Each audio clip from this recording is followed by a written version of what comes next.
So my lab uses the larval zebrafish to try and understand how information about the visual world is encoded at the level of retinal ganglion cells. So these are the output neurons of the retina. And we're also interested in understanding how information from the retina is distributed to the various visual targets in the brain. And in larval zebrafish, the main visual target is the optic tectum. And the tectum receives input not just from the retina, but also from other sensory modalities, and it uses this information to drive movements of the eyes, the head, and the body towards or away from visual targets. And so for a larval zebrafish, the tectum is crucial for generating behaviours such as prey capture and predator avoidance. And the retina is connected to the tectum via the axons of retinal ganglion cells, and these innervate the tectum in a number of very precise and stereotyped layers. And laminar organisation is not unique to the fish tectum. Layers are found throughout the brain, in many different areas of the brain, and also in many different species. And it's really not clear why the brain is organised in this way. So in a study now published in Neuron, a postdoc in my lab, Nicholas Nicolau, has used the zebrafish tectum to try and understand the significance of layers in the brain. To investigate the role of lamination in the brain, I took advantage of the astray mutant zebrafish, which carry a mutation in the axon guidance receptor robot 2. In the astray mutant, the precise laminar architecture of retinal ganglion cell inputs to the tectum is disrupted.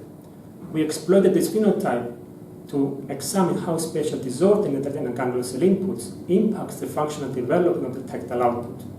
We focus our study on the development of retinal tactile connections that encode information about the direction of motion, the so-called direction-selective circuits.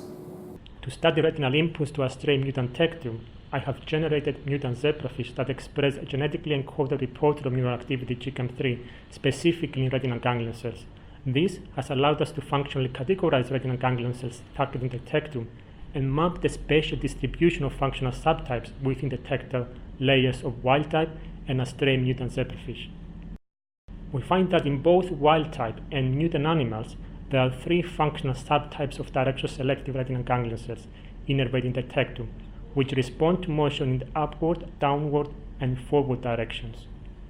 By generating functional maps of these inputs, we show that in wild-type animals, axons of direction-selective ganglion cells innervate precise and stereotyped sublaminae within the superficial tactile neuropil, confirming previous findings from our lab.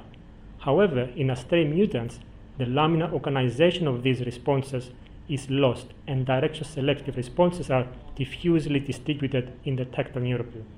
These experiments show that the mutant tectum receives intact direction-selective signals from the retina, but these signals are being delivered to the wrong tactile location, that is, they are no longer laminar. How does this impact the functional development of postsynaptic tactile neurons? To address this, we generated a stray mutant with the pan-neuronal expression of GCAM and performed functional imaging of tactile neurons. The surprising finding was that in a 7-day-old tectum, direction-selective responses are normal. In both wild-type and mutant tecta, we find 3 subtypes of direction-selective tactile neurons whose preferred directions match those of the retinal ganglion cell inputs, and 1 emergent population tuned to posterior motion. However, this result does not mean that wiring specificity is maintained in the mutant. It could well be the case that in the mutant tectum, retinal ganglion cell axons are contacting tactile neurons that they would not normally contact, and these neurons simply inherit their responses from the misplaced axons. To test whether direction-selective retinal ganglion cells are still contacting their normal tactile neuron targets within the tectum, we targeted the expression of GCAM6 in single direction-selective tactile neurons using the FOXP enhanced array. This allowed us to examine both their tuning properties and morphology.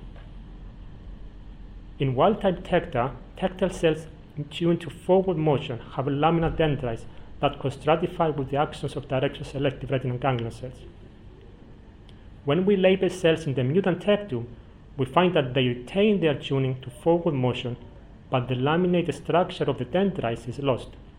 However, when we compare the distribution of direction-selective retinal ganglion cells and direction-selective tactile neuron dendrites in the mutant, we find a striking degree of overlap.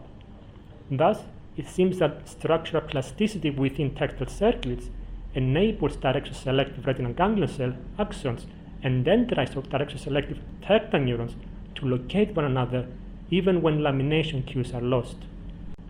We wanted to understand precisely why the morphology of tectal dendrites is altered in the astray mutants. It could simply be because the presynaptic inputs provide a growth scaffold for dendrites. If retinal ganglion cell axons are disrupted, then so are the tectal dendrites. Alternatively, ROBO2 may play a role in directing the growth of dendrites. In addition to the expression in the retina, ROBO2 is also expressed in the tectum, but its role there is unknown. In our study, we found that ROBO2 does indeed guide lamination of tectal dendrites independently of retinal ganglion cell axons. Our results so far suggest that ROBO2 guides the growth of direction-selective retinal ganglion cell axons and direction-selective tectal dendrites to a common lamina. But when lamination cues are lost, as they are in the astray mutant, functional connection can still form between the appropriate cell types. An obvious question then is, why is lamination necessary? One idea is that by guiding the growth of retinal ganglion cell axons and the postsynaptic targets to a common lamina, ROBO2 facilitates contact between appropriately matched cell types. This could potentially speed up the process of circuit assembly. To test this idea, we performed functional imaging of tectal neurons much earlier in development. In wild-type animals, we find that even at these young stages, direction-selective responses are already well established. However, in astray mutants, at the same stage, there was a profound deficit in the development of direction-selective circuits. Thus, it appears that while a layered neural architecture is ultimately dispensable for the correct wiring of direction-selective circuits, lamination is essential for the rapid functional development of these neural networks. Our study provides novel insights into the development of retinal tectal connections. Our findings suggest that ROBO2 is an organizer of the tectal neuropil and acts to bring together retinal ganglion cell axons and dendrites of target neurons into alignment in precise and stereotyped layers within the tectal neuropil. And I actually think one of Nicholas's most important findings concerns the role of layers themselves. We find that rather than being necessary for establishing wiring specificity, he finds that layers are absolutely necessary for the fast functional wiring of neural circuits. And if you're a larval zebrafish that's crucially dependent on vision for survival, then speed really matters.